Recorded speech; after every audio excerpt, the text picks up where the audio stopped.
भूल जाओ तेजी, खेल खत्म। Big crisis in stock market, तेजी का टिकना नामुमकिन। दोस्तों, बाजार में बुल वर्सेस बियर की लड़ाई तो रोज चलती रहती है, लेकिन मौजूदा हालात देखकर ऐसा लग रहा है कि बेचारे बुल्स के लिए अब मार्केट में कोई स्कोप नहीं बचा है।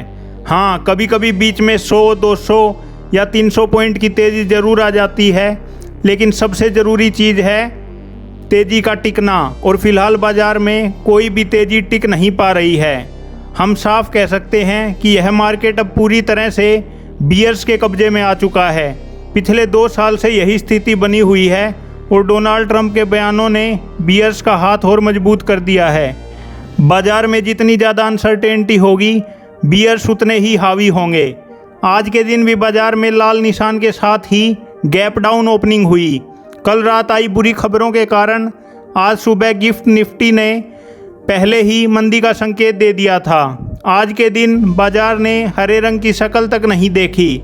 हमारा प्रीवियस क्लोज 24,211 पर था। अगर बाजार इसके ऊपर जाता तभी ग्रीन कैंडल बनती, लेकिन आज का इंट्राडे हाई सिर्फ 24,171 था, जो कि क्लोजिंग से काफ़ी नीचे था। पूरे दिन बियर्स का ही दबदबा रहा। हालांकि इतनी बुरी खबरों के बावजूद बाजार जिस तरह बड़ी गिरावट को रोक रहा है, इसे बुल्स की एक छोटी सी जीत कहा जा सकता है, लेकिन स्थिति अब बेहद नाजुक हो चुकी है। स्ट्रेट ऑफ हार्मुज में लगी आग। कहने को तो यह युद्ध इजराइल और ईरान के बीच शुरू हुआ था, लेकिन इजराइल अब साइड में रह गया है। अब यह सीधी लड़ाई ईरान वर्सेस यूएसए में बदल चुकी है, और इस पूरी जंग का सबसे संवेदनशील हिस्सा है स्ट्रेट ऑफ हार्मुज। पूरी दुनिया के कच्चे तेल के ट्रांसपोर्ट का एक बहुत बड़ा हिस्सा इसी हार्मुज के रास्ते गुजरता है। जब भी यहाँ तनाव बढ़ता है, क्रूड ऑयल में आग लग जाती है। यस्टरडे की परफॉर्मेंस की बात करें, क्रूड ऑयल में 9% से 10% की भारी तेजी दर्ज की गई थी। आज के स्टेटस की बात करें, आज भी क्रूड ऑयल 4.81% ऊपर भाग चुका है। वीडियो ख़त्म होते होते यह आसानी से 5.5% के पार चला जाएगा। The dangerous trajectory. क्रूड का बढ़ना भारत के लिए सबसे बड़ा खतरा है। हमारे लिए क्रूड का आदर्श स्तर $60 से $70 प्रति बैरल है।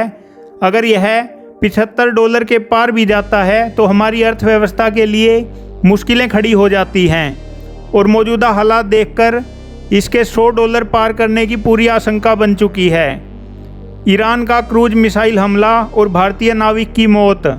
कल ही अमेरिकी राष्ट्रपति डोनाल्ड ट्रंप ने एक बड़ा आर्थिक बम फोड़ते हुए घोषणा की थी कि ईरान ने होर्मुज में जो नाकेबंदी की है उसे हटाने के लिए केवल अमेरिका अपनी ताकत लगा रहा है। इसलिए होर्मुज से गुजरने वाले हर तरह के कार्गो शिप पर अमेरिका 20% टोल टैक्स वसूलेगा। जो टैक्स नहीं देगा उसे हम वहां से गुजरने नहीं देंगे। ट्रंप की इस घोषणा के बाद तनाव चरम पर पहुंच गया। ईरान की इस्लामिक रेवोल्यूशनरी गार्ड कोर्ट ने पहले ही चेतावनी दी थी कि हार्मुज बंद है और वहां से गुजरने वाले जहाज़ों को निशाना बनाया जाएगा, और आज वही हुआ। हार्मुज से गुजर रहे यूएई के 2 बड़े तेल टैंकरों पर ईरान ने सीधे क्रूज मिसाइल से हमला कर दिया। ये दोनों तेल टैंकर पूरी तरह तबाह हो चुके हैं। इस हमले में 6 लोग गंभीर रूप से घायल हुए हैं और बेहद दुखद रूप से एक भारतीय क्रू मेंबर की मौत हो गई है। भारत ने इस घटना पर कड़ी आपत्ति दर्ज कराते हुए ईरान को अपना सख्त संदेश भेजा है, लेकिन इस घटना के बाद अब हरमुज के रास्ते शिपिंग पूरी तरह ठप होने की कगार पर है। क्या $100 के पार चला जाएगा डॉलर? आइए डॉलर और रुपए के कनेक्शन को समझते हैं। इस अंतर्राष्ट्रीय उथल पुथल का सीधा और बेहद घातक असर हमारी भारतीय करेंसी पर पड़ रहा है। इस पूरी साइकिल को ध्यान से समझिए। भारत अपनी ज़रूरत का ज़्यादातर कच्चा तेल इंपोर्ट करता है। क्रूड खरीदने के लिए हमें $US में भुगतान करना पड़ता है। पहले जो तेल $70 में मिल रहा था, अब उसके लिए $90 देने पड़ रहे हैं। यानी हमें भारी मात्रा में एक्स्ट्रा डॉलर खर्च करने होंगे। पहले से ही हमारे फॉरेक्स रिजर्व पर दबाव है। अब जब डॉलर की मांग बढ़ेगी तो हमें रुपया बेचना पड़ेगा, जिससे रुपये की वैल्यू गिरेगी। हमारा रुपया जो पहले से ही वेंटिलेटर पर था, वह रिकॉर्ड स्तरों तक टूट चुका है। कुछ ही दिनों पहले रुपया 95.5 के स्तर के पास ट्रेड कर रहा था। आज यह आसानी से 1% टूटकर 96.32 के पार निकल गया है। किसी भी करेंसी का अचानक 1% गिरना बहुत बड़ी बात होती है, क्योंकि करेंसी पॉइंट में चलती है। अगर क्रूड ऑयल $100 के पार गया तो डॉलर के मुकाबले हमारा रुपया भी $100 प्रति डॉलर के स्तर को पार कर सकता है। रुपया कमज़ोर होने से भारत में निवेश करने वाले विदेशी संस्थागत निवेशकों मतलब कि FII के रिटर्न डॉलर टर्म्स में बहुत ख़राब हो जाते हैं। इसी नुकसान से बचने के लिए FII भारतीय बाज़ार में लगातार पैनिक सेलिंग कर रहे हैं। अब देखना यह है कि long term capital gains tax पर सरकार का क्या फैसला होगा, पर फिलहाल पूरा सेंटीमेंट खराब हो चुका है। पेट्रोल डीजल की कीमतों में राहत भूल जाओ, महंगाई का नया दौर है। बहुत से लोग उम्मीद कर रहे थे कि चुनाव या अन्य कारणों से सरकार पेट्रोल डीजल के दाम कम करेगी। मैंने अपनी पिछली वीडियो में भी 4-5 बार साफ साफ चेताया था कि सरकार ईंधन के दाम कम नहीं करने वाली। इसके पीछे की सबसे बड़ी वजह यही मिडल ईस्ट का कॉन्फ्लिक्ट है। जब तक यह संकट ख़त्म नहीं होता, सरकार दाम कम करने का जोखिम नहीं ले सकती, क्योंकि क्रूड कभी भी $100 के पार जा सकता है। अगर बार बार ईंधन के दाम बदले गए तो पूरी इकोनॉमी डगमगा जाएगी। कच्चा तेल महंगा होने का सीधा मतलब है देश में ट्रांसपोर्टेशन और लॉजिस्टिक का महंगा होना, जिससे हर चीज़ की कीमत बढ़ेगी। इन्फ्लेशन लगातार बढ़ रही है, महंगाई का स्तर लगातार ऊपर की तरफ जा रहा है। वर्तमान ट्रेंड को देखकर साफ लग रहा है कि रिटेल महंगाई दर आसानी से 5.5% से 6% के स्तर को छू लेगी।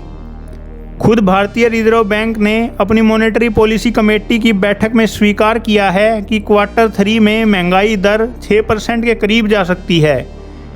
इंटरेस्ट रेट कट भूल जाओ, क्या RBI बढ़ाएगा ब्याज दरें?